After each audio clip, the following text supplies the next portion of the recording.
আমার বাবাও মারা যায়। বাবা মারা যাওয়ার পর আমার কাছে কোনো টাকা পয়সা না থাকার কারণে আমি বাধ্য হয়ে এখানে একটা চায়ের দোকান দিয়ে নিয়ে বসেছি। এখন আমি চা বিক্রি করে যে টাকা পাই এই টাকা দিয়েই আমার পেট চলে। ভালো কিছু করার ট্রাই করছি, আল্লাহ যদি পাশে থাকে তাহলে হয়তো ভালো কিছু করতে পারবো। যাই হোক ভাইয়া, এগুলো বলে তো আর কোনো লাভ নেই, যা হওয়ার তা তো হয়েই গেছে। আপনারা প্লিজ আমার হাতের কফি একবার ট্রাই করুন, খুব ভালো লাগবে আপনাদের। আর যদি আপনাদের ভালো না লাগে তাহলে আমাকে বলবেন। শোন না, উনি যখন এত করে বলতে চায় না, 2 কাপ কফি খাই। হ্যাঁ, খাওয়া যায়। আপু, আসলে আমি এক্সট্রিমলি সরি।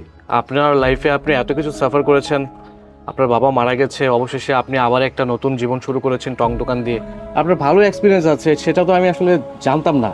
যেহেতু আপনি বলছেন টেস্ট করা যায়, আপনি একটা কাজ করুন, 2টা ভালো করে কফি বানিয়ে আমাদেরকে দিন, আমরা পেছনে বসছি, ঠিক আছে? ঠিক আছে ভাইয়া, আপনারা বসুন, আমি এক্ষুনি কফি বানিয়ে নিয়ে আসছি। ওকে, আচ্ছা।